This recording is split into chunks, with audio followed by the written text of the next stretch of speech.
कि सरकार जो कह रही है कि देश में एलपीजी की कोई किल्लत नहीं है, देश में जो सारी व्यवस्था है वो बहुत नॉर्मल है। जाके इनके जो अधिकारी हैं या फिर जो इनके मंत्री हैं जो बढ़ चढ़ के बोल रहे हैं देश में कि विपक्ष जो है अफवाहें फैला रहा है, ये जाकर झंडे वाले पे जहाँ पे से हमारा सिलेंडर्स आते हैं इस ज़िले में दिए जाते हैं, करोल बाग ज़िले में, जाके एक बार ही इनको लाइनें देखनी चाहिए।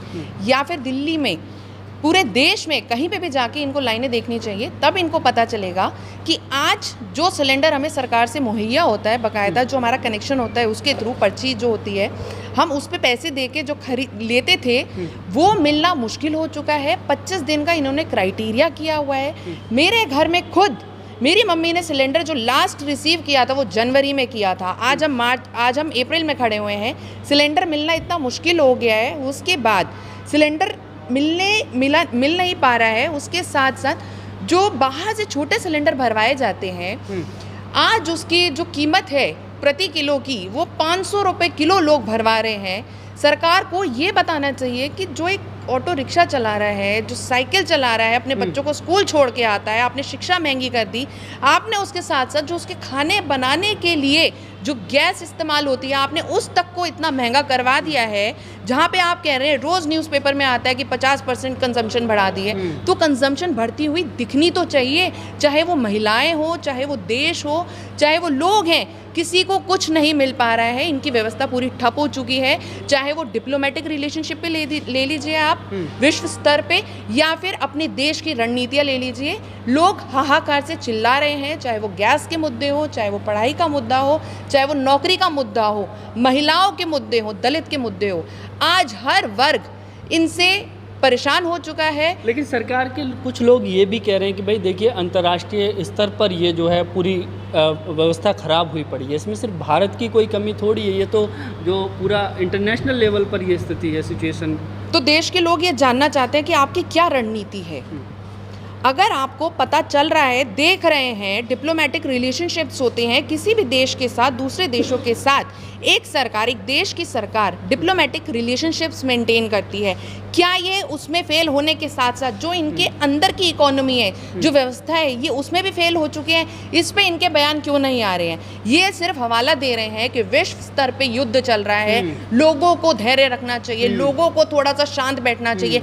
शांत, यदि किसी को भूख लग रही है तो बच्चा भी, चाहे वो तभी पैदा हुआ हो, वो भी भूख से चिल्लाने लग जाता है। तो क्या उस बच्चे को दूध नहीं मिलेगा? एक माँ दूध कहाँ उबालेगी उस दूध पीते बच्चे के लिए, 6 महीने के बच्चे के लिए जो दूध के लिए चिल्ला रहा है? देश को अपनी रणनीतियों के बारे में, उसके फेलियर के बारे में आज देश में हर एक व्यक्ति को बताना चाहिए। जो गोदी मीडिया पूरे दिन न्यूज़ चलाती है, पूरे दिन तारीफों के पुल बांधती है, इनको ज़रूर सरकार से सवाल पूछने चाहिए। और अगर ये नहीं पूछ पा रहे तो मेरे जैसे लाखों करोड़ों लोग हैं जो सरकार से सवाल पूछ रहे हैं और ये जानना चाहते हैं कि इनकी आंतरिक व्यवस्था, इनकी जो आंतरिक रणनीतियां हैं, पॉलिसीज़ हैं, उस पे इनका क्या जवाब है। मोदी जी कह रहे हैं लोगों से, देश के लोगों से अपील कर रहे हैं कि भाई थोड़ा संयम रखिए। जैसे लॉकडाउन के समय जो है लोगों ने धैर्य रखा था, इसी तरह से जो है थोड़ा सा ये परीक्षा है। तो हम ये जानना चाहते हैं कि प्रधानमंत्री जी ने लॉकडाउन का हवाला देके लोगों से कहा है कि शांत रहिए। तो जब आप लॉकडाउन में आपको पता था कि इतनी अर्थव्यवस्था बिगड़ गई थी, लोगों में इतनी हाहाकार हो गई थी, तो आपने वो परिस्थिति फिर से इस देश में क्यों आने दी? उस समय आपने वैक्सीन्स निकाले, उस समय आपने जो है राशन के बहुत सारी चीज़ें कहा कि हम दे रहे हैं, जबकि कोई भी वादा पूरा नहीं हुआ। लॉकडाउन आपने डिक्लेयर कर दिया। जो ग्रामीण क्षेत्रों से लोग आके दिल्ली, मुंबई, इधर उधर जाके काम कर रहे थे, उनको बस पकड़ना तक मुहैया नहीं हो पा रहा था। लोग पैदल जा रहे थे, कितनी लाशों को ढोके, परिवारों के, अपने सदस्यों की लाशों को ढोके लोग अपने घर तक पहुंचे थे।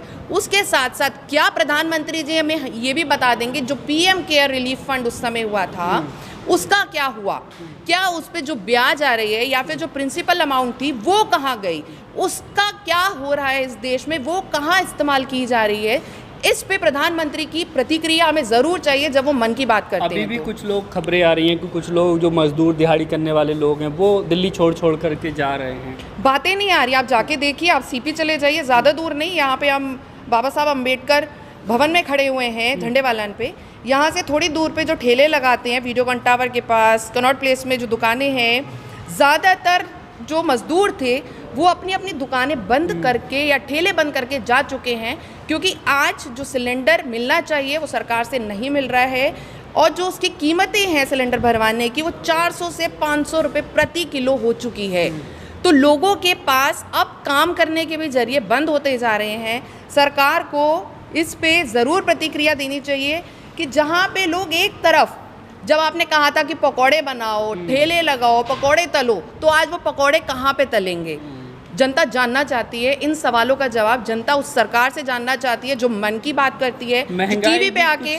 चीज़ों पर महंगाई भी बढ़ गई, रेट भी बढ़ गए हैं चीज़ों पे। जी, रेट तो बढ़ ही गए हैं। ये देखिए ना, जब आप 5,000 रुपये का सिलेंडर मार्केट में मिल रहा है, 500 रुपये किलो की गैस अगर मिल रही है सिलेंडर में भरवाने के लिए, तो चीज़ों के दाम दुकानदार अपने आप ही बढ़ा देंगे। जीएसटी इन्होंने पहले लागू किया, बहुत वाहवाकार हुई। जीएसटी हटा दिया, तब भी बहुत वाहवाकार हुई। पर अगर आपने ये गौर किया हो कि जीएसटी के टाइम पे जो दुकान वालों ने पैसे बढ़ाए थे, 18% पे जो पैसे बढ़ाए थे, उन्होंने बाद में क्या कहा? हमने पैसे इसलिए नहीं कम किए क्योंकि हम ऑलरेडी बढ़ाने वाले थे। तो अगर 200 रुपये की चीज़ फॉर एग्जांपल 300 रुपये की हो चुकी थी जीएसटी के बाद, तो जीएसटी कम होने के बाद भी उन्होंने वो कम नहीं की। उन्होंने कहा हम तो रेट बढ़ाने वाले थे, तो वो 300 रुपये का 300 रुपये ही रह गया। जीएसटी हालांकि अबॉलिश हो गया, फिर भी दामों पे कोई फ़र्क नहीं पड़ा, दाम कम नहीं हुए चीज़ों के। तो अभी क्या लग रहा है आपको, ये जो वॉर चल रहा है, ईरान, इजराइल और अमेरिका भी इसमें शामिल है, क्या भारत को, अगर कहा जाता है कि भाई जो इतिहास में अगर हम देखते हैं तो भारत की जो रिलेशन है वो ईरान से अच्छे रहे हैं, और अभी इजराइल से जिस तरह से मोदी जी गए थे इजराइल में, उनसे मुलाकात की थी, तब से जो है और ज़्यादा ये क्राइसिस बढ़ गया है गैस का। क्राइसिस तो बढ़ेगा ही। जहाँ से आपको तेल मिलता है, जहाँ से आपकी अर्थव्यवस्था चलती है, वहाँ पे आपने सारी चीज़ें उस देशों के साथ ख़राब कर लिए, अपने रिलेशनशिप्स ख़राब कर लिए। उन देशों के साथ आप रिलेशनशिप बढ़ा रहे हैं जहाँ से आपने पेगासस खरीदा, जहाँ से आपने विपक्षी लोगों पे जासूसी करवा के उनके डिटेल्स निकलवाए। तो आज आप उस पोजीशन में जहाँ पे इजराइल आपको डोमिनेट कर रहा है, क्योंकि वो जैसे एप्स्टीन फाइल्स आई उसी तरीके से उनके पास भी कोई फाइल्स होंगे जो वो आपका चिट्ठा खोल के रख देंगे कि कौन कौन से ऑपोजिशन के लीडर पे आपने वो पेगासस जो खरीदा था उससे जासूसी की थी। तो कहीं ना कहीं इनको अपना पोल खुलने का जो डर है, वो एप्स्टीन फाइल्स के साथ साथ कहीं इजराइल फाइल्स भी कुछ ना आ जाए, तो वो डर की वजह से ये चुप बैठे हुए हैं। और ईरान के साथ जो रिलेशनशिप इन्होंने ख़राब किए हैं, अब ईरान ही नहीं, इसके बाद ये अपने देश के जो लोग हैं, जो जनता है, उनके साथ भी रिलेशनशिप ये ख़राब कर चुके हैं।